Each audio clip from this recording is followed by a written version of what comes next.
What's going on, y'all? Welcome back to basketball, and more importantly, welcome back to another NBA mock draft. We cover these every 2 weeks to kind of keep ourselves up to date on what's happening with all the prospects that are supposed to be coming into the NBA this next season, and I'm here to cover it for you guys. I'm doing a really quick intro for this one, but anyway, before we get into it, make sure that you guys like, subscribe, and comment. I've responded to every single comment to my YouTube channel up to this point, and I intend to keep on doing so. A lot of great content coming out every week. We got the progress report, the rookie report, last week in the film room, a bunch of other trade ideas. Go watch those. A lot of effort being put into them, but for now, we're here to talk about the prospects. Let's move on to the mock draft. So apparently we are asking ourselves, is this the best draft class ever? Wow, we're already bringing out kind of the clickbaity articles, what, like 4 weeks into the season or something like that? Fair enough, man. We got to get the articles clicked on somehow. And I'm not saying that it can't be or whatever. It's like, okay, it seems a little presumptive and early to be being like, oh, look at this, right? But anyway, we're here to dive into this mock draft. As I tell you guys with all of these very early season mock drafts, it's early, right? There's a lot that we don't know about players. It's fun to watch them and everything right now, but it's going to take until about like probably January, February before like I guess true like scouts and everything will have like hard opinions on everybody. We just need more data and more evidence to kind of break down some of these players, and that's why we always save our series where we actually go and break down these prospects until kind of that time of the year. We just need a larger sample size in order to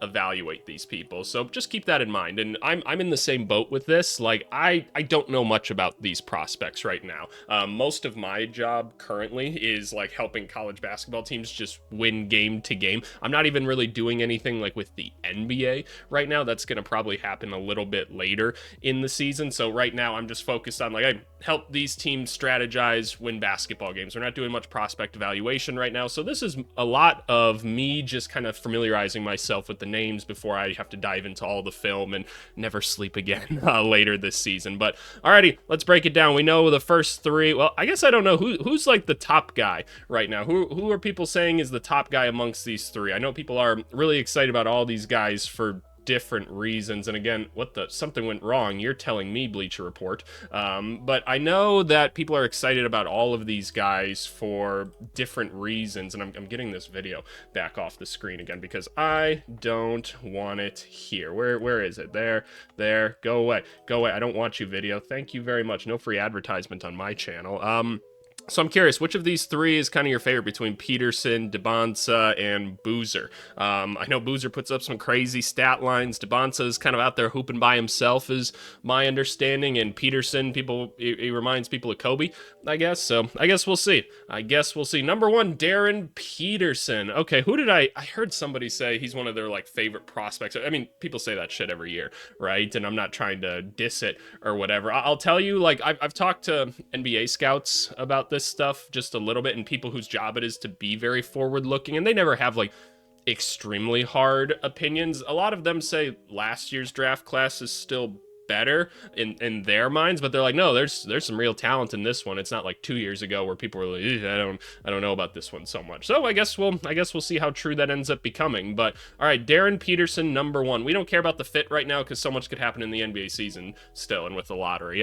But Darren Peterson, kind of the number one guy right now, 6'6", 205, 18-year-old. They're comparing him to Anthony Edwards. A hamstring injury may continue to keep Peterson sidelined. Oh no.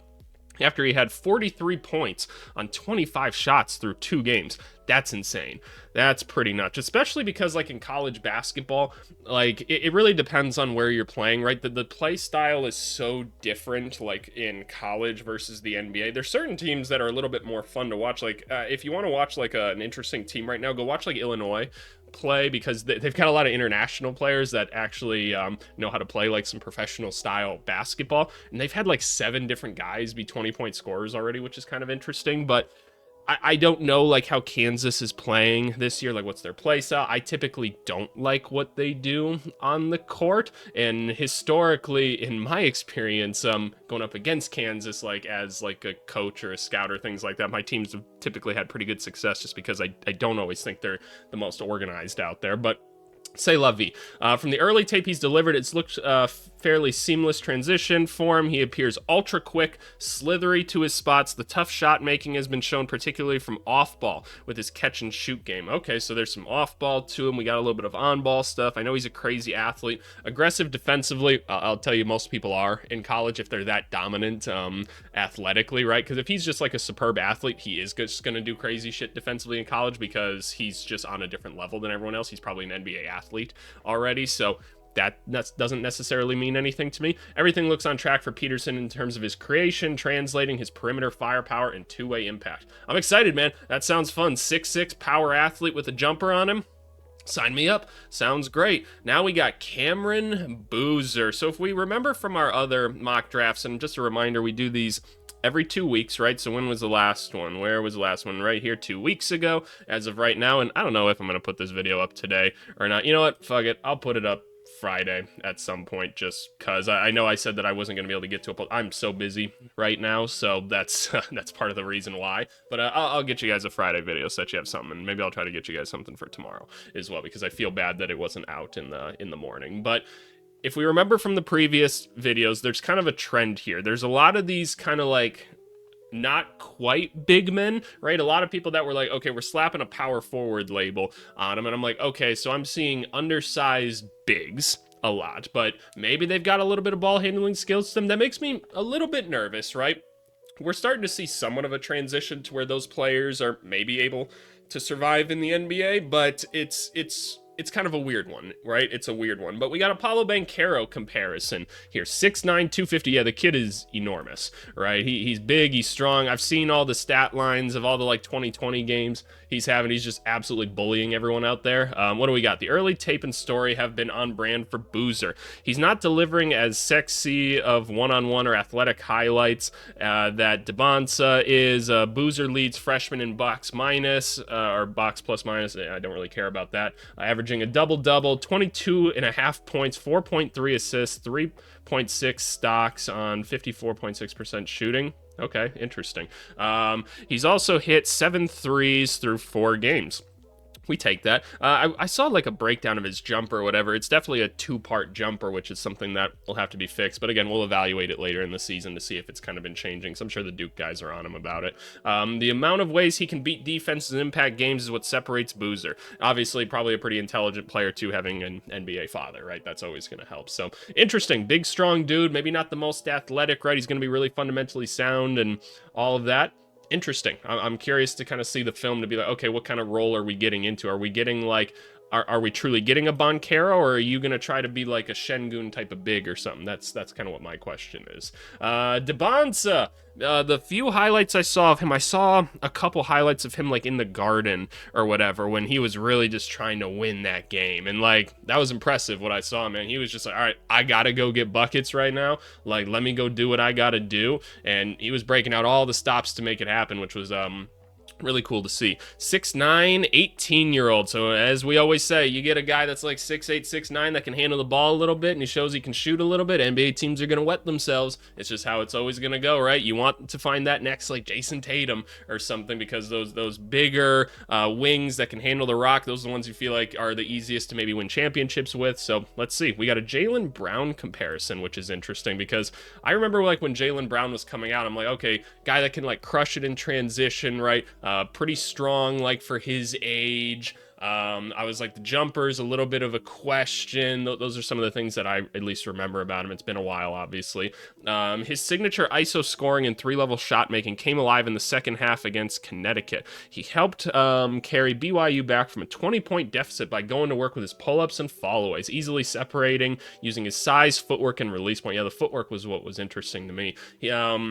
He's still clearly at his best in attack mode, using his powerful frame extension and coordination on drives. His handle could improve in tight spaces. There's the Jaylen Brown for you. That's young Jaylen Brown. And the tough shots he takes could turn certain scouts off. We talk about this often. Like, look, you're playing for BYU, and I know this is like a better BYU team than like the average season, just from talking to people, and I've watched a bit of film here and there. But it's still like him kind of against the world a little bit. Y'all remember what Ace and Dylan Harper had to do last year with Rutgers, right? And I'm not saying it's that bad, right? Like that was rough for them. So try not to judge that too much. But like this is an 18-year-old trying to win a basketball game, right? So he's gonna force a couple things. So that doesn't really turn me off. The Atlanta Hawks, Caleb Wilson. Okay, I feel like I see a lot of dunks from this guy like on social media. So he's up to 4 now, huh? 6'10" Jonathan Isaac. Okay, fair enough. Defensive. He's the one that can't shoot, right? An outstanding start for Caleb Wilson may call for some scouting report adjustments. Okay, it's pretty early. How many people have like really locked things in at this point? While his sales pitch still revolves around surefire translatability on the defensive tools and athleticism around the rim. So those are like his things, right? This guy's going to be a lockdown defender, good athlete. That's kind of what we're thinking, like needs to be a minimum for this guy to be worth it, right? He's looked sharper than expected offensively, particularly with his shot making and passing. Ooh, tell me more. He hit a handful of mid-range jumpers against Kansas. Okay, I don't care about that too much. They might have been wanting him to take those shots, showing the ability to separate into balanced looks around the key. He also flashed quick processing on his early assists in terms of knowing where his teammates are as soon as he catches the ball. Okay, cool. So we're thinking like maybe like a short roll type of guy, right? Where it's like, okay, like maybe bigger Draymond Green type of role. Interesting. Wilson is looking like the type of Swiss Army knife forward who can impact a game in a variety of ways, but it's the early signs of improved scoring ability that have been so encouraging. Well, I didn't read anything about it necessarily here, but I'm curious to hear what you guys are overreacting to right now, so let me know about it. Sacramento Kings, Nate Ament, the cult messiah himself of the AVC channel. 6'10", that's right, he's the Ricochet guy. I've only heard a couple college basketball people talk about him at this point. They're like, oh yeah, no, like crazy skill set for somebody his size. At 6'10", his ability to simply turn and shoot over defenders has stood out first. As his handle improves, he has the potential to become a unique shot creator with his release point. Okay, so he's really tall, he's getting into position, and he's just shooting over people right now, which like, hey, fair enough, like that's kind of a cool thing to see, but like, yeah, if you can't necessarily create for yourself, then you're the Ricochet type, which isn't a bad thing. It's just limiting, right? He's also listed at 207 pounds, a substantial and important bump up from previous listing. Oh, interesting. Yeah, he is. So he's over 200 pounds. That's, I guess, yeah, that's good. I'll have to like watch the film and kind of see what kind of body type he has to see what he can grow into. But no, that's not bad. That's not bad at all. It's skinny right now, but I mean, he's 18, right? He's 18. Remember how much growth happens from like just like biologically, and I know I've talked about this a lot on the channel, but you know, there's always new viewers. Like an 18 to like 24-year-old, there's a pretty big physical like change that happens between now and then, even just like 18 to 22, right? In your time that you would spend in college, there's a lot of just biological development that happens there.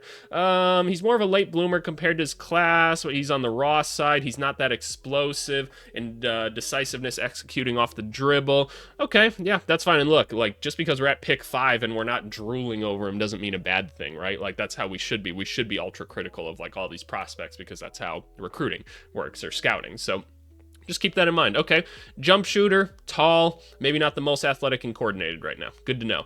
Mikel Brown Jr., this is the big guard, right? 6'5", Anthony Simons. He had 29.5 assist effort against Kentucky. Has been one of the more validating early season efforts among preseason projections. He operates with noticeable confidence, bounce to his step, speed, and coordination.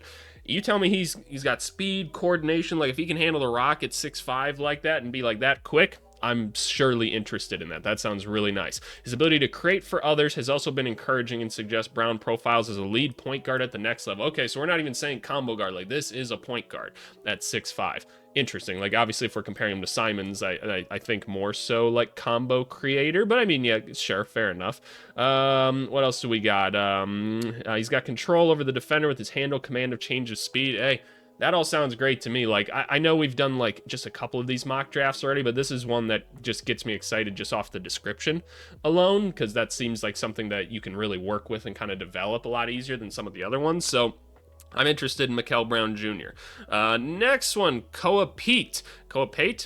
Interesting for Arizona. 6'8". I love that he's compared to Carlos Boozer and not not his own kids, so that's kind of funny. But like, sure, they'll have different play styles.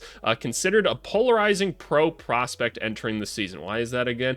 Is he like Boozer in the sense where he just kind of lives in the mid range and his game might be outdated? He may have instantly changed the conversation by dropping 30 points and 5 assists on Florida's veteran front court. Oh wow, yeah, that is impressive. Florida does have a pretty good front court this year. Condon, who's 230 and however the fuck you say his name, 265, had no answers for his footwork, touch, and strength around the key. He was able to consistently separate into his signature short range fallaways or use his athleticism to finish plays over the top of people.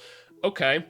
Interesting. So again, we've got a guy that's 6'8", right? So could, in theory, play like what we typically would call like a small forward, right? I'm going to call it just a forward in general, right? So a lot of forwards in the NBA, we like them to be able to kind of handle the rock, play on the outside nowadays, right? That's kind of the trend. There seems to be somewhat of a surgence of us trying to see if we can't get some of these more like operators in those positions now. So not quite sure how I feel about that. Those feel like harder players for me to develop and kind of game plan with, at least. And from when I talk to other coaches, that's kind of what they still say as well.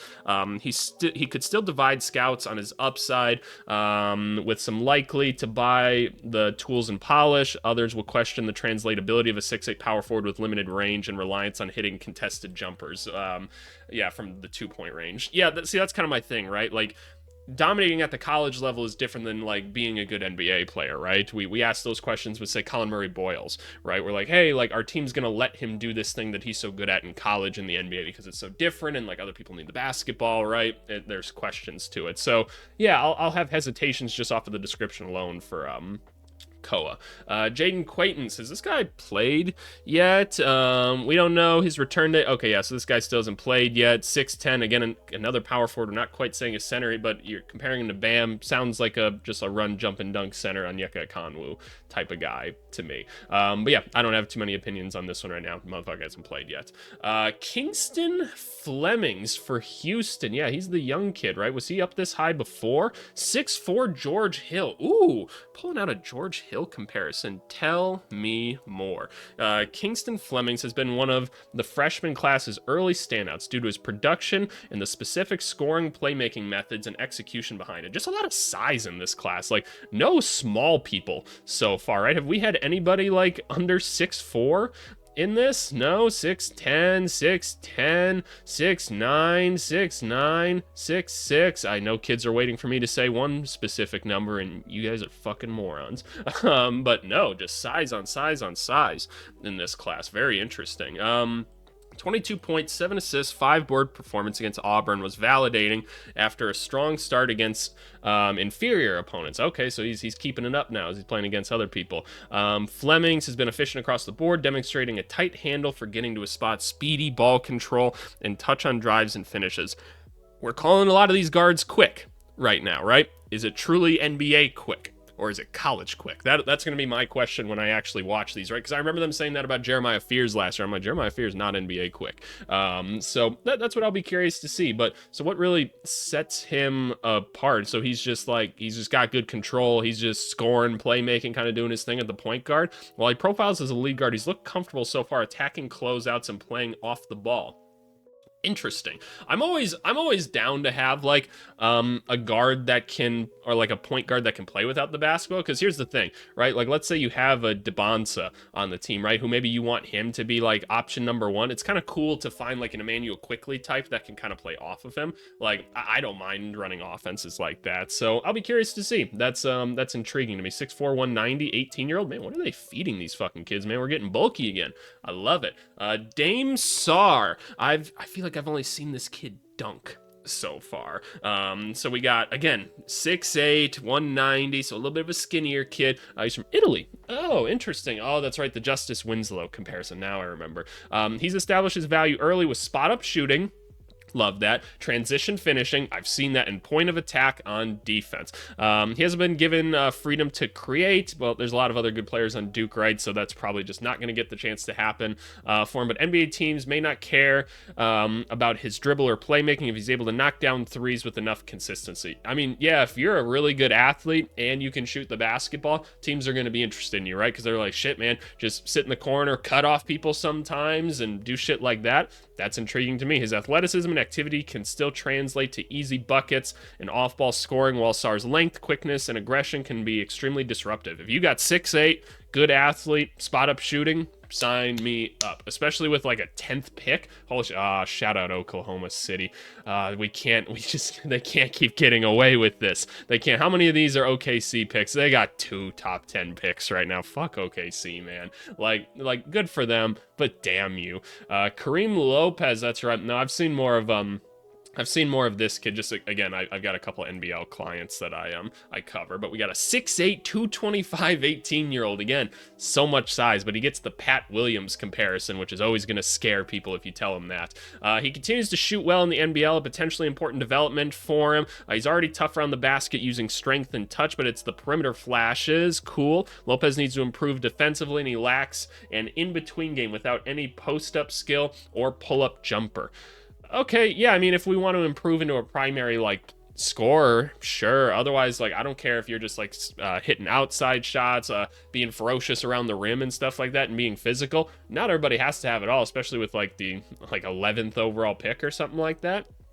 Cool. Sounds interesting to me. Again, a lot of repeat skill sets so far here. Like, not a lot of diversity in things, and I find that interesting, right? Because when it comes to like draft time, right? Because when you don't have a lot of disparity in like skill sets between like, let's go 2 years ago to when we had the Risa Shea, Alex Sarr, Reed Shepherd draft. It really messes with people's ability to make trades, right? Because it's like, okay, the perception of trading like the 3rd to 5th pick, right? You should feel like you're getting a decent something for dropping in a draft. Like, let's say you don't want the guy, and this is a bad example because it seems like the 3rd pick will be really valuable in this draft, but just play along with me for a second. The public perception, I should get something pretty good for that. But NBA teams are going to be talking and they'll say, okay, what is it that big of a difference to get Kareem Lopez versus Koa Pete right here, right? Like similar skill set, size, all of that stuff, right? And there's a lot of those guys. So if you can't easily differentiate between the players, well, then it makes it kind of harder to trade. So that's just like a curiosity that I have. And I'm not actually saying that these two are like that close in skill. I don't know yet, but I'm just talking about the implications that can have on the draft. My Chicago Bulls, we get Hans Steinbach. Yes, the German kid, the Mo Wagner. Again, not seen anything of him, just love the name. It's so German, and I'm down for it. Bulls need a new big anyway. Shout out Vucci Main, though. He's been having a good season. I'm a Bulls fan, for those of you that don't know. I'm unfortunately a Bulls fan. The combination of 6'11 size, soft touch, and sticky hands have been affected for Hans early. Okay, so yeah, he's the one that's more of like a Şengün type of guy. Between his footwork, handling the ball, and big rebounding numbers and smart passing, he looks polished, multi-dimensional center. The flashes guarding in space and making weak side rejections have been encouraging as well. Okay, so I think before they were saying we're not seeing as much of the shot block or whatever. Now we are. I'm interested. This is the first kind of true big man that we've seen, right? First true big. There's a lot of size, not a lot of people that want to claim to be a big necessarily. Braylon Mullins. I love this guy's picture every single time. I absolutely do. What a stud. 6'5", 19-year-old. He's the shooter, right? An ankle injury will delay his debut another month. Okay, so we still haven't really seen this motherfucker yet. Okay, I don't care yet if we haven't seen him. Tandi, yes, this is a kid that I've been a fan of. Just, again, have not watched it all very closely. I saw some of the international play at one point, and I've seen just a little bit of the college stuff, and I just kind of look at him and go, okay, I don't really care what happens in college. I just want to develop this athlete because it's insane, right? We have a 6'5", 215-pound 19-year-old. That's insane. And okay, let's talk about him. Yesufu features a rare combination of power and explosion for finishing and defending. Yep, I see it in the physicalness. Like, I feel like, okay, you got this kind of crazy physical frame. I can develop the rest. That's the narcissistic coach in me.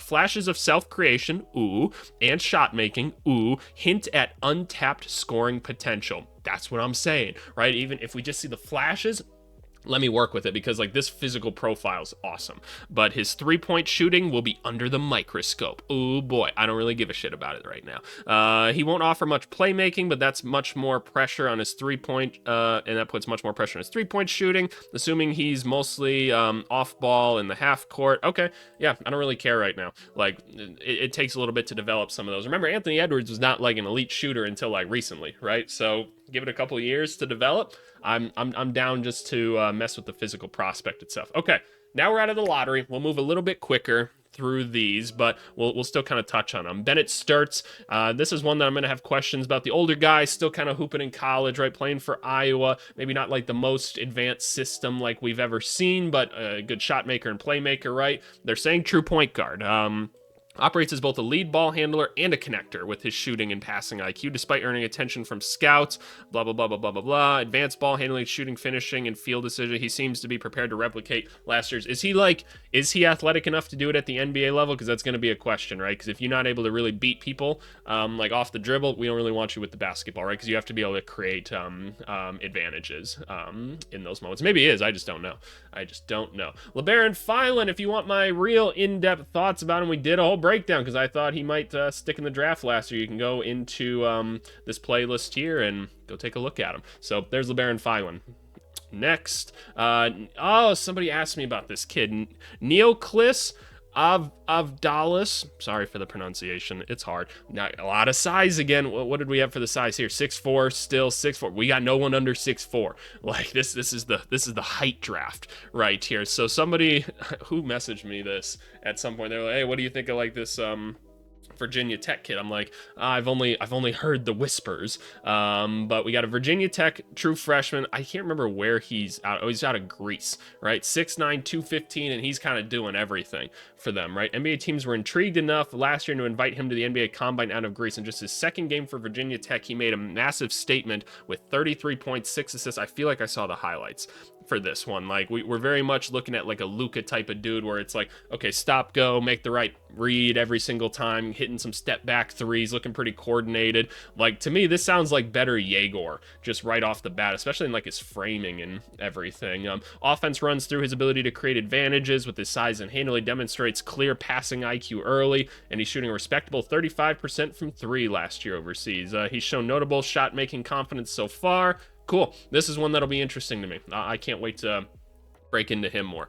Darius Acuff Jr., finally, some 6'3", but we got more of a combo guard. Yeah, I remember that being the question before.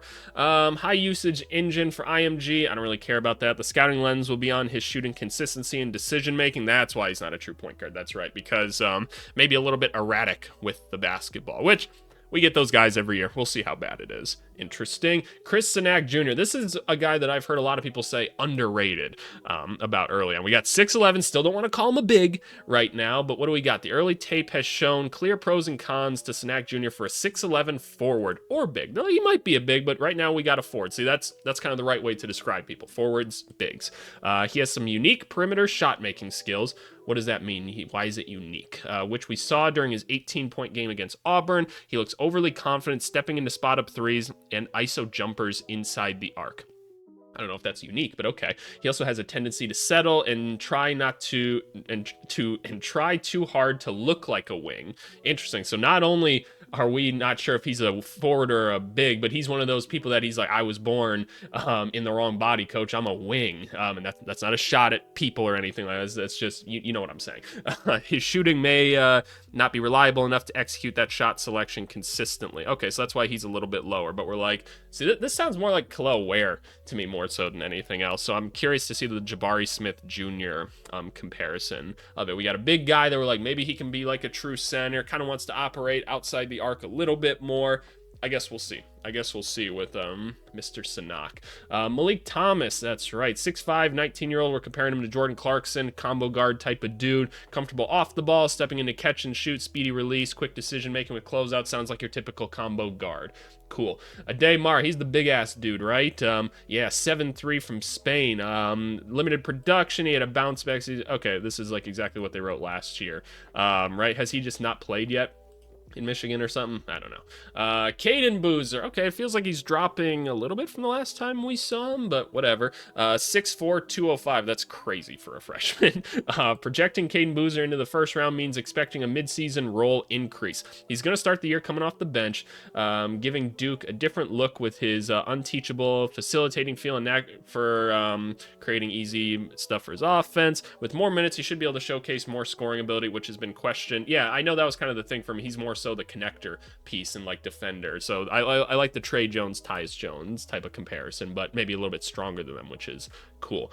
Braden Burries. Okay, finally, we don't have like a super young guy. We got a 20-year-old being compared to Q Grimes. So we just got shooting and scoring, kind of a off-ball guard. It's been a rough start for Burries. Shots aren't falling. But he's still getting himself good looks, and there is enough high school tape. I promise you there's not. Nobody really gives a fuck. Move on. JT Toppin, we talked about him a little bit last year. Looks like he's working his way into the first round. Second round guy probably last year, so good for him. Yeah, he's the Brandon Clark type of guy. Undersized big that mostly operates around the rim. So there you go. Interesting. Who we got next? Zuby Geo4 from St. John's. He's older, isn't he? Yeah, 21. 6'9", 21. Yeah, that's right. He's the Montrezl Harrell dude. You got somebody that size with dreads on him. It means they only play around the rim. I promise you, that's the rule. Look it up.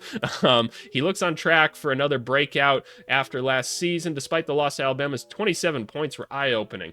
He made 5 jumpers, including a pair of threes. Ooh, that's not Montrezl Harrell-like.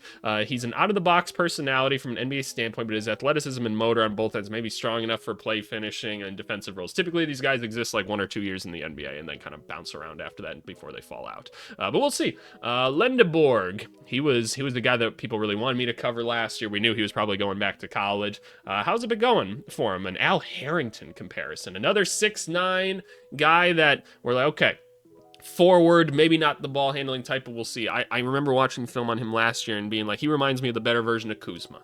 Though it's been relatively quiet start for Lendeborg, his versatility remains the selling point. It was on full display against TCU. He hit a 3, attacked from the perimeter, uses gravity to set up teammates, and blocked 3 shots. Cool. 6'9", 240. Oh, I didn't even read that. He's big. That's a big-ass dude for a forward. He's proficient in scoring and finishing plays from the baseline to the foul line. It's the improving shot-making, regular assists, and defensive playmaking that create the type of versatility that draws attention. That does draw my attention. That's interesting. Age will limit his draft stock ceiling. It does kind of. It's not as big of a deal as the media makes it out to be. Anthony Robinson II, out of Missouri, a guy that I'm not quite as familiar with. They're comparing him to Deuce McBride, though, so we got kind of a combo guard, maybe a good defensive player. Already, he's got a 25% assist percentage and 5 steal percentage. Oh, wow. Yeah, okay, yeah, that could be a Deuce McBride potentially. Okay, interesting. 60 true shooting. Shit. Analytical nightmare, like in a good way. Shout out Anthony Robinson. I mean, if that continues, we got to look a little bit closer at him because that's awesome. Christian Anderson, another Texas Tech. We got 6'3" Keontae George. We got to do an NBA progress report on like Keontae George, don't we? Go watch these, by the way. Like I was hoping the Jaime Jaquez video would do a little bit better, honestly. But you know, whatever. People aren't as interested in Heat basketball, I guess. JT Toppin and Lawan Watts being out for Texas Tech's opener gave Christian Anderson. That was his name, Christian Anderson. The green light. He capitalized with 34 points. Some of these college numbers are getting insane that people are putting up. Just insane stat totals in games. You have to remember the college game's a lot just shorter in general, so kind of crazy. Knows how to get to his spots. He's a threat from most of them based on his pull-up mid-range game. Anything about like the playmaking, a big jump in scoring and plate making after the summer will sway scouts to look past his underwhelming size and athletic abilities. Okay, so he is skinny. Okay, he is small, 178. Interesting. At 6'3", and if he's not that explosive, ooh, I'm going to have hesitations then. But, you know, we're towards the end of the first round. Henry Visar, North Carolina. He went for 20 points against Kansas, scoring multiple highlight dunks and a pair of threes. Oh, we got another true big. Okay, now I'm curious, right? Because there hasn't been a lot of true bigs, if you would, in this class. So that could raise the value, right? Think about how economics work. If there's demand for bigs, which there is in the NBA, and the supply is low, value goes up. So something to keep in mind of if you're a betting man. And Todd Pettiford, last guy of the first round. I liked Pettiford last year. How's it been going for him this season? He started the season in a shooting slump. Oh no. Though it's not the missed threes that will worry scouts. It seems inevitable that he'll eventually catch fire again. The poor start does underline the potential issue that comes with being 6'1", 170. Yep, I understand that, as he struggled to finish in traffic and his shot diet consists of low percentage dribbled jumpers. Oh, so he's not getting to the rim quite as much this year as he was last year, because that's what was intriguing to me, is like he was so quick and he's got so much vertical on him. I kind of didn't care. NBA teams are likely to always view him as more of a bench spark than a leading guard. Yeah, probably.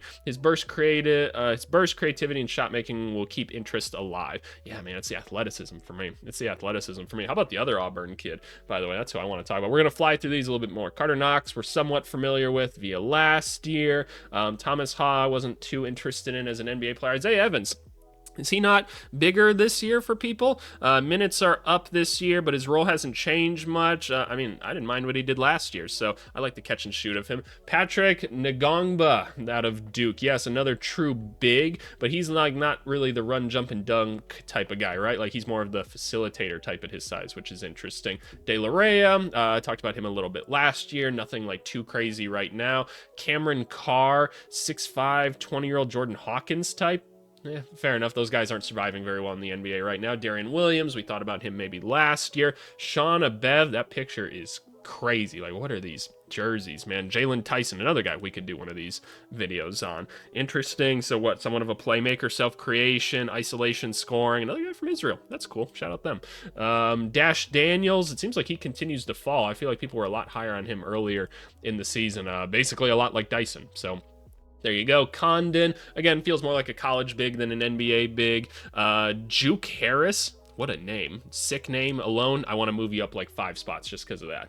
Paul McNeil Jr., not too familiar. Donovan Dent out of UCLA. I know I watched him play a little bit last year. He's the guard. Yeah, he's the guard. 6'2", 185. Ish Smith comparison. Sick comparison. I didn't quite capitalize on early opportunity against Arizona on Saturday. Made some questionable reads that resulted in too many contested shots. I can't have that out of the 21-year-olds. Alvaro Flogarius out of Iowa. I've interacted with him before. The Jake LaRavia comparison is interesting. Really. Fluid shooter who can handle the ball a bit. We really think he can handle the ball that well? Okay, fair enough. I guess I'll watch closer. Emil Liatang, not too familiar. I hate the jersey number. Milos Uzan, we watched him play a lot last year. Adama, not too familiar with him right now. 17. Whoa. Cool. Good for him. Ryan Conwell, not too familiar. Any of these names. Caravan, we've seen him for a little bit. At this point, Miles Byard, he was considered maybe an early second-round pick last year. Looks like he's maybe falling a little bit more. Again, just scrolling through to see if there's anybody else of extreme interest to me. We got a 7'2" guy compared to Chris Boucher. Tell me more. Ivisic, he's been fun to watch at Illinois. Braden Smith, Duke can get buckets at the college level for sure. Anybody else? Elijah Freeman, this is one that's somewhat interesting to me out of Auburn. I have some experience with him personally. Jaron Pierre Jr., okay, interesting. Fair enough. All right, that's your mock draft, y'all. Again, really just getting familiar with names right now, giving you just my takes on like what has translated to the NBA well, what hasn't. There's starting to be this kind of flicker in my mind that it's like there's going to need to be somewhat of a refocusing as to what's important going into the game, because it feels like the NBA is changing again, and that's just me, and I don't know exactly like what that means yet, but it just feels like the game's changing again, and that means that we need to scout differently again. We need to be always reflecting and changing, all of that stuff. But as always, thank you guys. Apologies for the late upload today. I'm swamped. I got to get to a lot of emails and stuff right now, actually. It's but yeah, anyway, you're not here to listen to me complain. As always, let's move on to the comment of the video. Alrighty, y'all. Comment of the video is coming from this week's episode of the NBA Rookie Report. Go give it a watch if you want some film breakdowns on the NBA rookies right now. But yeah, the comment of the video comes from LBJ2K12. Can you jump on this Cam Boozer conversation? Do you think he's NBA ready? Too early to tell. I don't know. Again, I've only seen the highlights. It seems like his skill set is, at least from the descriptions and a little bit I've seen, is very tailored to what works in college. And again, I'm not saying you can't do it in the NBA as well. If you're that much of a physical presence, it's just going to be fine. But I don't know yet. It's too early to tell. I need more film. I need to be able to break a lot more of it down. But people seem to be pretty excited about him, so I guess we'll see. But as always, thank you guys very much for watching, for all the great basketball conversations. If you want to be a part of more of them, go join the Discord. Link is down in the description below. But yeah, as always, go show some love and support to the other videos that are getting demonetized all the time, because I'm trying to be educational. But anyway, thanks as always. Have a great weekend. We'll talk to you later. Bye.